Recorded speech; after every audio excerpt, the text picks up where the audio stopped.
Picking up already more than 700 flights canceled in and out of Logan Airport. Obviously, that is a very busy place today, which we want to get a check on right now. That's right. We've got the Director of Aviation for Massport, Ed Franey, on the phone with us. Ed, a lot of cancellations ahead of today's storm. How are things looking right now? Well, good morning. It's quiet, compared to a regular day, but we're preparing to move out on the field and start to clear the airfield. The snow's coming down right now. We had probably 35 to 40 flights that will launch from 5 o'clock this morning to about 9 a.m. and then there'll be very, very limited activity this afternoon, probably more international flights somewhere around 12, I think. So we're down well over 75% of operations today. What's the biggest problem for you all at Logan right now, Ed? Is it the wind? Is it the snow that's going to be on the runways? Kind of explain to travelers what you all are dealing with that makes it so difficult. Well, we have state-of-the-art equipment and highly qualified equipment operators. We've been very successful over the years with the equipment that we have. So clearing the runways is probably the least of our worries. It's when the winds start to get up to 45, 50 mile an hour, and there's drifting. It's very difficult to maintain the surfaces. So we'll keep the crews out there until it gets like that, and then if we have to decide to bring them in and get them safe, and then get out there when it is. So it's visibility and winds right now. The snow is just starting. Ed, as far as all the cancellations that were done yesterday, are you expecting this, since the storm's lasting all day today, to be able to kind of get back on track tomorrow as far as schedules go, or what's the impact down the road looking like? Well, it's all about when this storm starts to taper off. Hopefully, the earlier the better for the airline operations. Once they see that, then they'll be more inclined to bring their airplanes in tonight to start up the operation tomorrow. Right now, if the storm is what it's predicted, we'll probably have very little late activity tonight, so the startup will be later than probably mid-morning or early afternoon when the airplanes will start to come in and turn and take traffic out.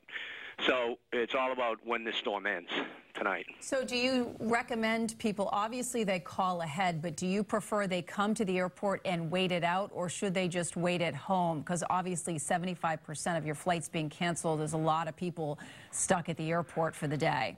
Yeah, fortunately, the people have listened to the emergency information that you folks have put out.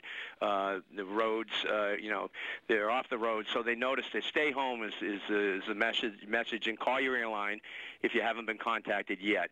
But for the most part, the airlines have done a really good job with the reservation systems contacting people if they've been disrupted. We were fortunate to get a lot of people out yesterday that were booked today, so I think they succeeded somewhat in that area. And a lot of the airports up and down the eastern seaboard have been affected by this storm. So were you seeing delays and cancellations ahead of the storm because of just how big this storm really is?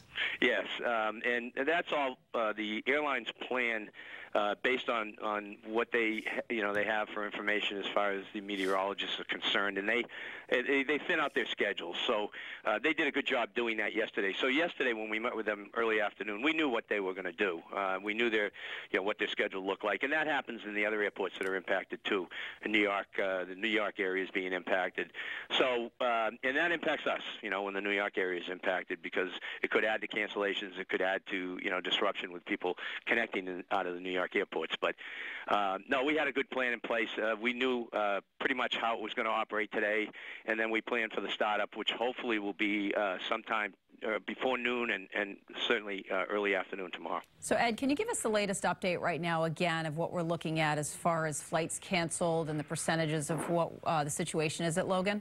Right now we have about probably over 700 flights canceled. A number of flights are still on the ground, not many. They'll try to launch within the next hour. They are de-icing, and we're preparing to go out on the surfaces and keep the surfaces clear throughout the storm, so we're ready when the airlines bring their schedules back intact and bring their airplanes back to Logan. So again, call your airline if you haven't been contacted. Don't go out on the roads. It's going to be dangerous, and it seems to be picking up in intensity. So, coming to Logan is not going to help. There'll be very few airplanes here throughout the day. So your best bet would be to stay home and call your airline and find out what the status is of your flight. All right, Ed Franey, Director of Aviation for Massport, thank you very much for the update there. Again, call ahead if you do have a flight, but 700 flights canceled today.